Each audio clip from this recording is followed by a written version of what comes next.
G'day, Bruce here. If you've just blown out 60 candles on your birthday cake, you probably feel like you've finally reached the promised land. In Australia, 60 is the magic number. It's the age where the gates to your superannuation finally swing open and the taxman, for once in his life, is told to take a hike. But hold your horses. Before you go marching into your super fund's office demanding your cash so you can buy that Land Cruiser and a caravan that's bigger than most Sydney apartments, you need to listen very carefully. Turning 60 is a massive opportunity, but it's also the easiest time to make a $100,000 mistake. People think that just because they can touch their money, they should. Today, I'm showing you why keeping your hands off your super, at least in the way you've been told, is the smartest move you'll ever make. Let's get stuck into the brutal reality of the age 60 rules in 2026. First things first, let's clear up the biggest myth in the country. Just because you turn 60 doesn't mean your super's automatically a free-for-all. To get full access to your cash, you have to meet a condition of release.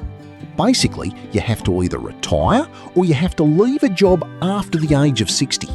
If you're still working the same job you had when you were 59, you can't just empty the account. However, if you quit that job and start a new one the next week, even if it's just for one day, you've met the rule. But here's where the trap is. Many blokes think they should pull a massive lump sum out as soon as they hit that milestone. Why? To keep it safe, they say. Mate, pulling your money out of the super environment and putting it into a standard bank account is like taking a beer out of the fridge and putting it in the sun.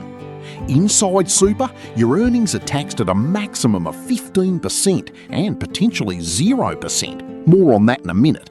Outside, in a bank account, you're paying your full marginal tax rate on every cent of interest. Don't be a drongo, don't pay more tax than you have to.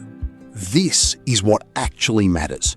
When you turn 60 and meet a condition of release, you can move your money from the accumulation phase to the pension phase. In the accumulation phase, where you've been your whole life, the fund pays 15% tax on its earnings. But once you flip the switch to an account-based pension, the tax on earnings drops to zero. Zip. Naught. If you have $500,000 in super and it earns 7%, that's $35,000 in profit. In the old phase, the fund pays over $5,000 in tax. In the pension phase, you keep the lot. This is why you don't just touch your super and spend it. You move it into a pension account so it can grow like a weed without the ATO pruning it every year. If you pull it out and stick it in the bank, you're missing out on the greatest tax haven ever created for the Aussie middle class. Now, pay attention, because this one is a bit cloak and dagger, but it's perfectly legal and incredibly smart. It's called the withdraw and recontribution strategy. If you're 60, you can withdraw a chunk of your super tax-free and then put it back in as a non-concessional contribution. Why the hell would you bother doing that? Because of the death tax. If you drop dead and leave your super to your adult kids, the ATO can swoop in and take 17% of the taxable component. On a $500K balance, that's $85,000 ripped away from your kids. But if you withdraw that money and put it back in, it becomes a tax-free component. When you eventually kick the bucket, your kids get the lot and the ATO gets nothing. This is why you touch your super, to wash it clean of future taxes, not to blow it on a trip to Vegas. If you're 60 and you're not ready to stop working because you actually like your colleagues, or you just need to get away from the missus for a few days a week, the TTR is your best friend. You can start drawing a small pension from your super while you're still working. Then you take that pension money and use it to replace your salary while your salary sacrifice your actual pay back into super. You're basically taking money out tax-free and putting it back in as a tax deduction. It's a legal circle of money that builds your balance while lowering your tax bill. In 2026, with the cost of living being what it is, this is the only way some people are managing to stay ahead.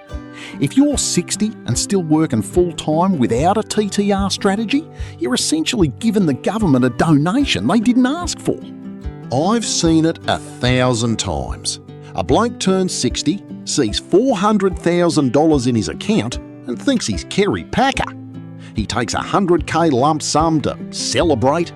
3 years later, the money is gone. He's got a shiny boat that costs $5K a year to maintain, a car that's depreciating faster than a lead balloon, and his super balance has dropped so low that he's now worried about his weekly grocery bill.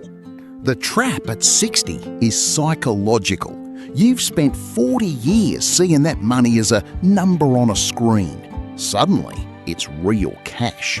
Resist the urge to treat your super like a lottery win. It's not a win, it's a paycheck for the next 30 years of your life. Every $10,000 you take out today is potentially $20,000 or $30,000 you won't have when you're 80 and actually need it for medical bills or aged care. Let's talk about the world we're living in right now. Inflation in 2026 isn't some abstract concept. It's the price of a loaf of bread being $6 and insurance premiums going up 20% a year. If you touch your super and leave it in safe assets like cash or term deposits, you are losing the war. At 60, you might live another 30 years. You are still a long-term investor. You need your money to keep growing to outpace the rising cost of everything. If you pull your money out and set it aside because you're scared of the market, you're choosing the certain death of inflation over the temporary wobbles of the stock market. There's another reason to be careful about how you move your money at 60. The government has a limit on how much you can move into the tax-free pension phase. It's called the transfer balance cap, and in 2026 it's sitting around $1.9 million, depending on your individual indexation. If you're lucky enough to have a big balance, you need to be very tactical.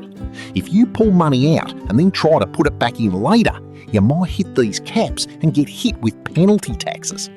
This is why you need a plan before you touch a single cent. Turning 60 isn't the finish line, it's the start of the final lap, and you need to keep your eyes on the track. Before you touch your super at 60, do these 3 things. Check your components. Know how much is taxable and how much is tax-free. Review your investment strategy. Are you in accumulation or pension mode? The tax difference is massive. Run the 20-year math. Don't look at what $100K buys you today. Look at what it costs you in lost earnings over the next 2 decades. The best thing you can do at 60 is often nothing.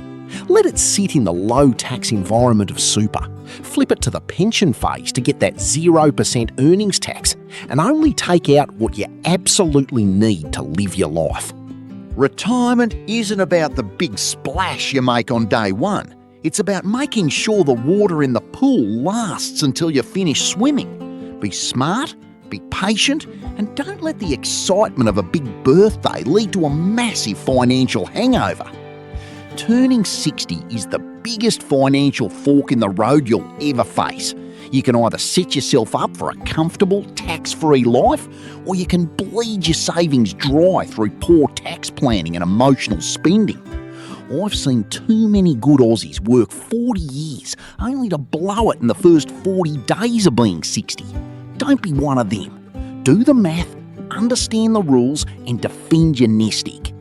If you want to know more about the withdrawal and recontribution strategy, or how to set up a TTR without getting a headache, drop a comment below.